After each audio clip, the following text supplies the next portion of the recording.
Yo, it's Wednesday. It's Rumor and Innuendo. I'm Dominic D'Angelo of SEScoops.com, adfreeshows.com, and OneTrueSportTV.com. But per usual, I'm here with Robert Karpelis, former WWE writer, WWE creative _ish. Robert, happy Damn it, Wednesday. Dom. We're Damn it. we're we're 20 seconds into the show and the wheels have already come off. Happy to be here. Happy for our in-depth 30-minute conversation about last night's vice presidential debate. We're going to get into some of the foreign policy issues, some of the domestic. Apparently, no. I'm being told we're talking NXT and the CW and the Dynamite 500 preview. So, all due respect to Tim Walsh and JD Vance, we're going to have to push you off because we are actually talking about a wrestling show on the CW. Can you believe it? And you know what, Robert? Did you hear the news that the NWA got bumped by the CW? The app. They're no longer on the app.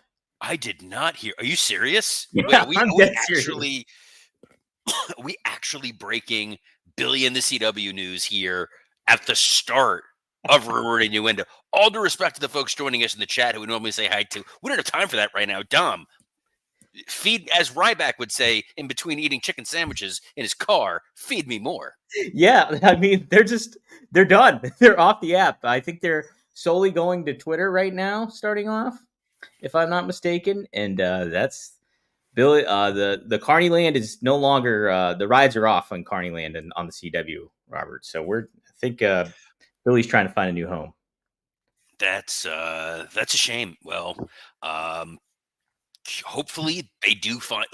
You always want as many wrestling shows as possible to be seen by as many people as possible. It's how you get exposure and opportunity to see who talent is and what they're doing. You know, one of the things I was literally joking about 2 hours ago with friend of the show, Lance Storm, because he's in Nashville right now for TNA tapings. Mm-hmm. And I said, I'd love to be able to watch TNA, except Access TV is not part of my Xfinity lineup. Right. So and he's like, oh, you can watch it on like Twitch, something. I don't know. It's too confusing. I'm an old man. I need to be able to turn on my television, and you need to be on there. Otherwise, I ain't gonna see it. But you know what I did watch, Dom? What'd you watch? I watched me some. Well, yeah, Robert. Dipping the toes in the CW WWE is with this debut episode, but really diving right in because they had some heavy hitters in CM Punk. They had the Miz there. They had Bianca Belair and Jade Cargill show up. When it fell off quicker, like heavy hitters like CM Punk and the Miz. Well, let me get your overall thoughts. What did you think of this as a first debut episode for them on this new network for them? A new old network back on the CW. It's where SmackDown used to be after it was on UPN, where it was Oopin. That was legitimate. I love Oopin. That was actually UPN's slogan for a short time. It's Oopin. We had to try to say that with a straight face. But look, I think that what was really great was the selection of talent, the selection of matches, the presentation of kind of the best of NXT. Opening with Roxanne Perez and Julia signals, I think, two strong messages. First and foremost, that the NXT women's division is incredibly strong. Mm-hmm. And number two, that they don't view it as a novelty, that this is the opening match because it is for a prestigious title, not just, hey, we also have women on the show. So I think that was a really smart decision. It was a great opportunity for a broad audience. I didn't mean to call it a broad audience talking about women, but a wide audience getting a chance to see what Julia can do. She's obviously incredibly impressive. I think she's someone that I can't wait to see the transition over to Raw. And as critical as we were of Monday Night Raw, that Pure Fusion Collective, Lyra Valkyria, Katie, Caden, Katana thing, as listless and lackluster as that feels, there's a real vibrancy, there's a real urgency to what's going on in the NXT women's division. And it was a really smart decision to open with that. Yeah, I agree. Because you have somebody Roxanne's coming off, this heel turn that's kind of been questioned a little bit, but I thought she really recharged herself in that confrontation with CM Punk. And then going into this, obviously she's so talented in the ring, so her going up against somebody like Julia really does pack a punch. And when it comes to, hey, this is what our women's division about, this is what NXT is about, and then we got more to come here with the title match on the line in the main event, and then these other stars that we're showcasing as well. So, what do you think of the utilization of CM Punk throughout the show? I think he was sprinkled in nicely. It wasn't over the top. They resisted the urge to open the show with Punk. They opened with Shawn Michaels and Yep. Hunter having their little moment. We get it. It's Shawn's brand. It's Shawn's show. Give the audience somebody that if you're flipping through the channels, assuming that still is a thing in Yeah, 2024, that's a good and you point. see a guy like Shawn Michaels, you're like, oh, I may not be familiar with NXT. I know this guy. I'm absolutely gonna tune in and see what he's gonna do. And they gave you a little bit of the Shawn Hunter stuff to immediately feed into that. Punk dabbled in throughout the night. Working with Lexus King, I thought was a nice little moment there. And then his presence in the main event as the referee kept people engaged. But unlike Seth Rollins, he did not make it about himself. He being CM Punk. Yeah, it was just definitely he did the Fonzie right down the middle. He did it, and was even after Ethan Page mocked him with his own GTS finisher. So yeah, I thought it was really well executed. I don't think they really needed to. Watching it, I was like expecting some big surprises, maybe some debuts, certain things like that were really gonna hit you. But that we didn't really necessarily get that. But in retrospect, after watching it, I'm kind of like, you don't really need to hit you with everything yet because you're trying to build till next week too. So, um, I thought the overall execution of the show was good. I would like to see them eventually kind of help establish more of these uh, stars and stuff that you have, and kind of give them some depth a little bit more, because I'm sure this is to a fresh audience for a lot of people. So you'd like to see that, but I'm sure that's probably on the game plan, Robert. I completely agree. Establish some more. I mean, they did show Axiom and Nathan Frazier as dudes sitting on a couch playing video games. That was something. But I like that you went to a women's match, then you had a hardcore match with Yep. Wesley and Zachary Wentz. Yep. Um, I thought that was really well executed. And it showed a little bit of different flavor. It's like you're going to have this straight up women's match, then you're going to have a hardcore match, you're going to have a 6-woman tag, you're going to have a strong main event that's for the title. The weak spot for me, because it Hmm. continues to be a weak spot for me, is your cousin Tony D'Angelo. No. It's perpetually goofy, and I never really like it.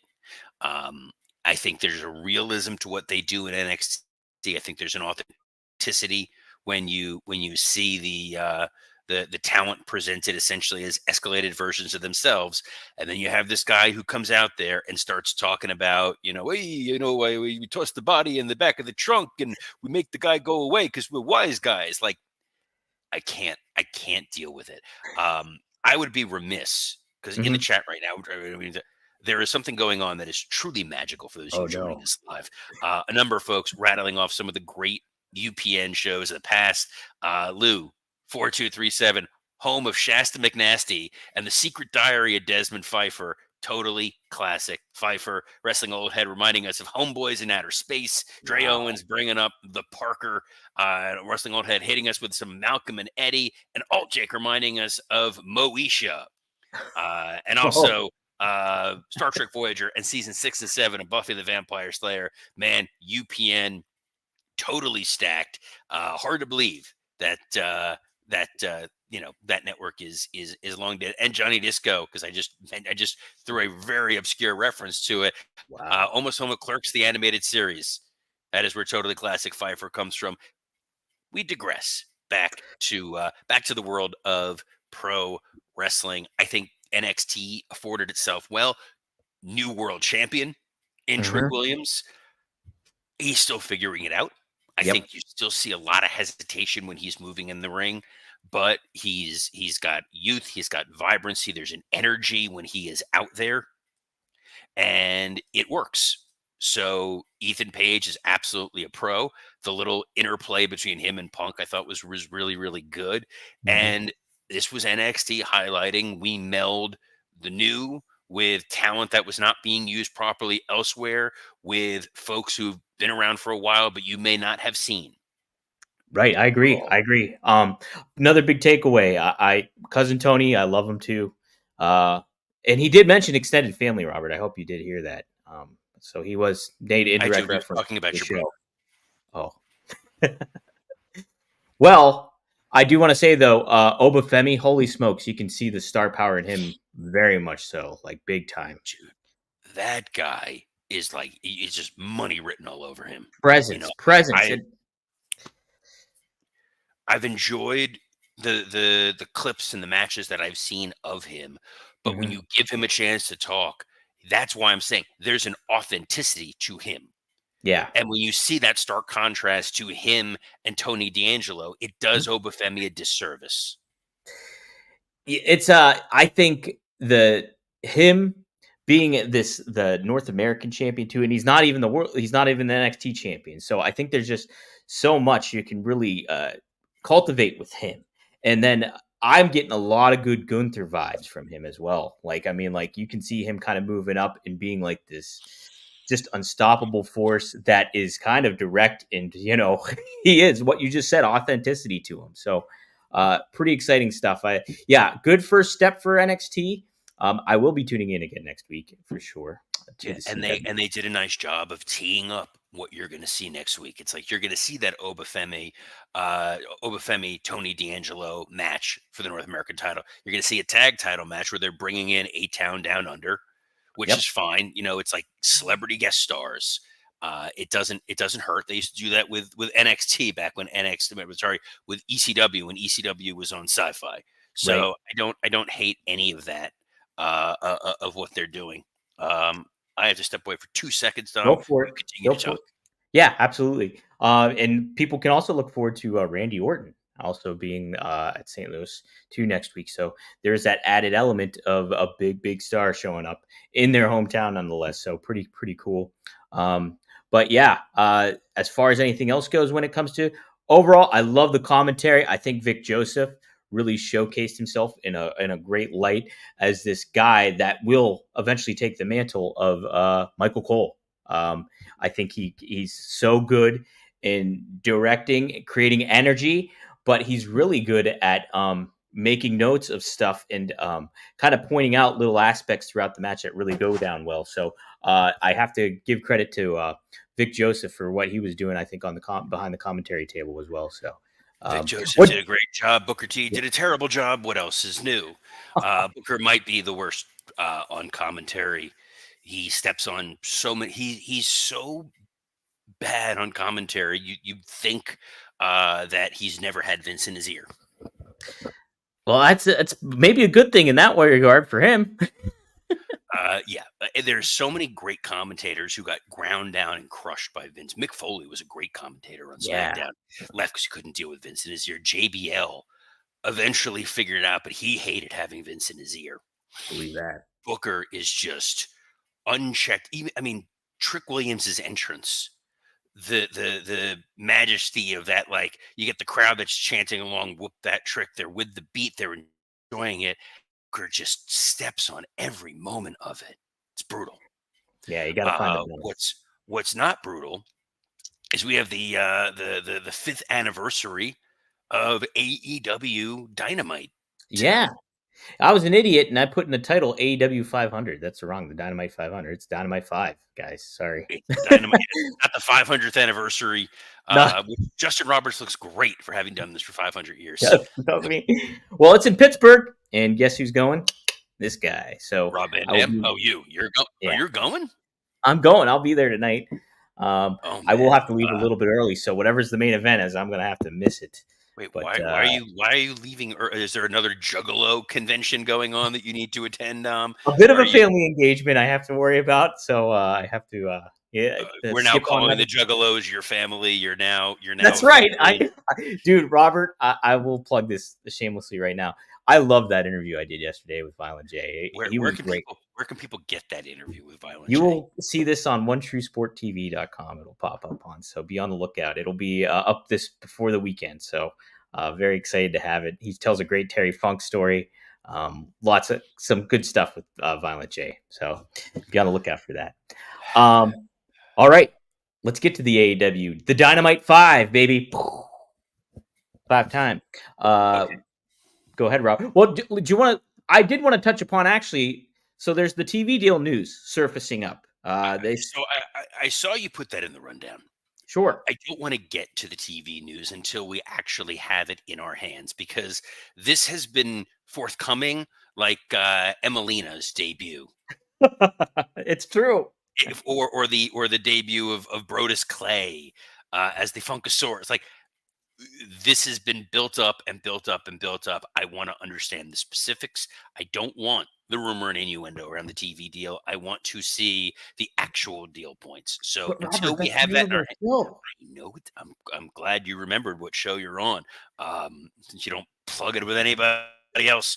But what I want to know is what is set for the 5th anniversary Dynamite. The only match that I'm aware of is Juice Robinson and Hangman Adam Page. That's the only one on your radar right now.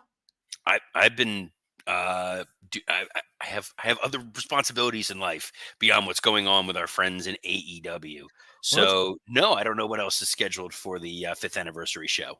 it's pay-per-view caliber stuff, Robert. We got Will Ospreay going up against Ricochet for the international championship. That's right. They were giving this away They're giving on this baby free away. television. Baffling that you would take one of the true marquee matches that they have. And I'm a big Will Ospreay fan.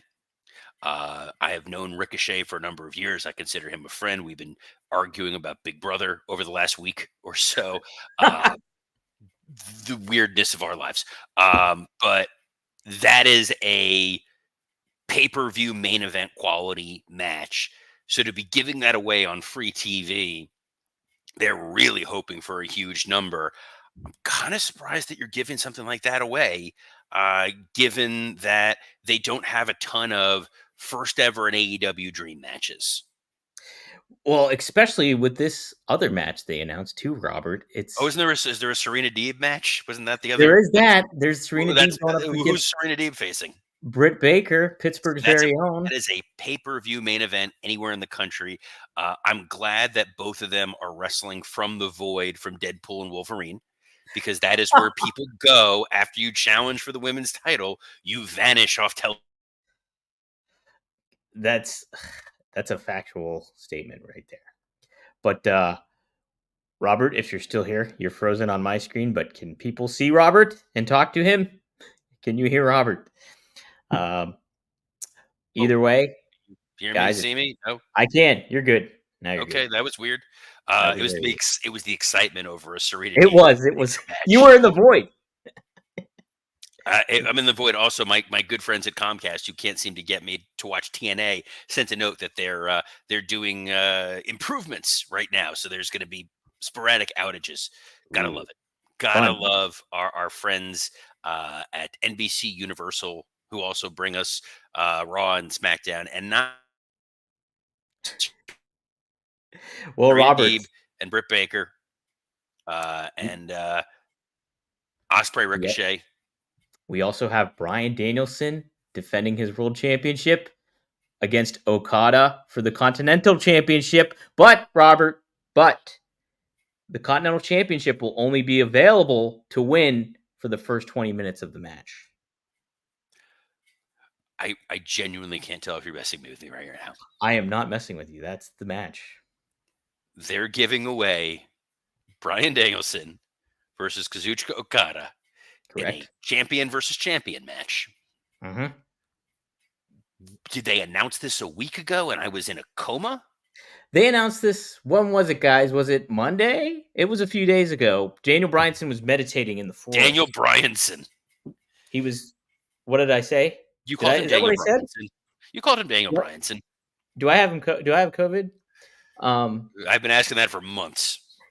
He was meditating in the forest, Robert, and then he came to the epiphany that he wanted to face Okada. on Dynamite this week and I defend his championship. genuinely can't tell if you're messing with me right I now. am 100% serious, Robert. I'm going to the internets Go to to that internet. I'm going to the internets. Um, they announced this match yesterday. Was it yesterday they announced it? Jeez, time flies by. Robert's Done. I'm out. I all right. I, dude, we don't curse on this show. We don't. I can't wait for Working Stiff then. We're working stiff tomorrow. Scott Chaplin's going to get an earful. What are they thinking? Look, I understand they want to get their best foot forward with the TV deal and make a good impression and everything like that. And Your it's good impression, by the way, is 5-year anniversary show. Your good impression, by the way, is Will Ospreay Ricochet. right. You don't need another one. On top of now, they're making me think AEW internal logic, and now I'm angry.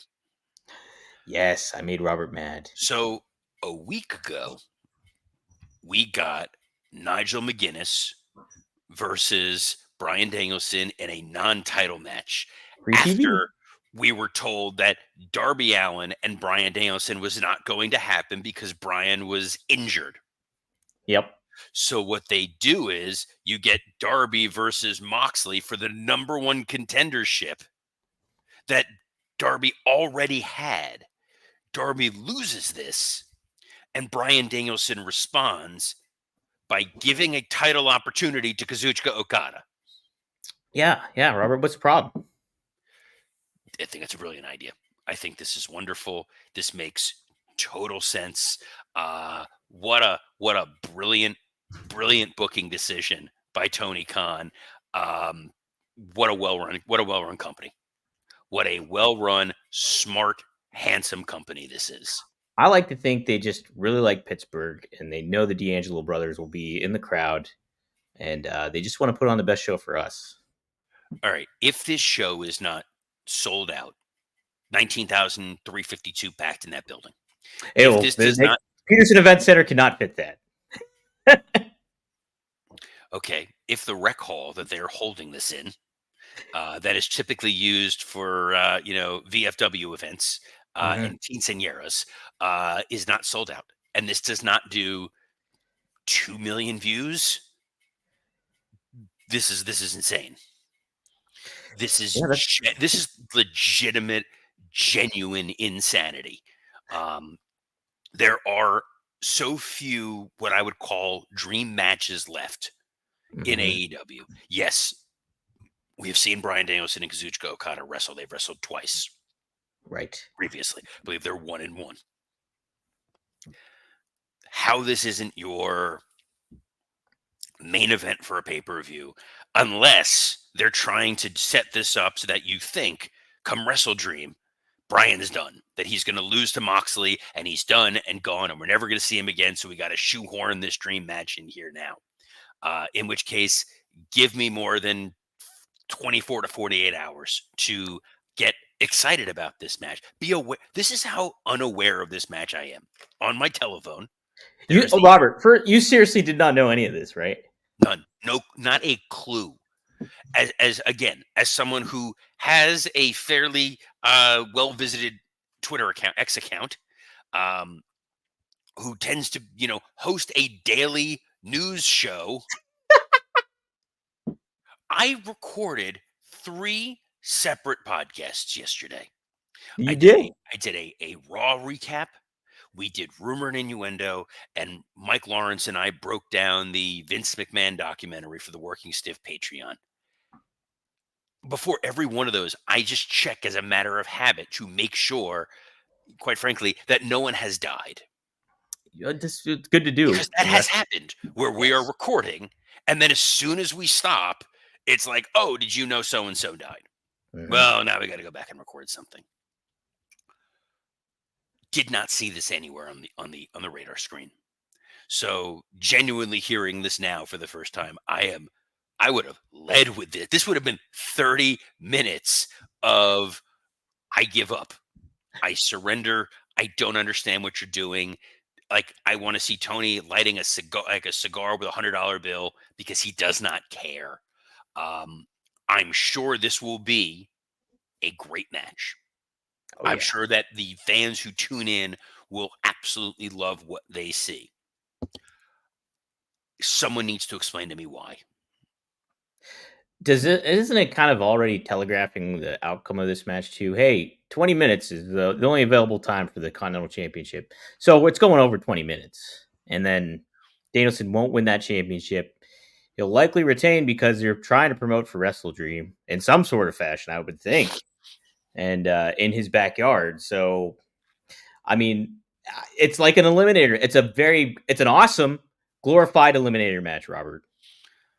You know how much I love eliminator matches. No, it's I not do even. too. It is a world title match. It is a champion versus champion world title match. I Yeah. like the 20-minute thing is a great little like throwback to you're a good close personal friend who now has an audio podcast again, Arn Anderson defending Oh, the TV title.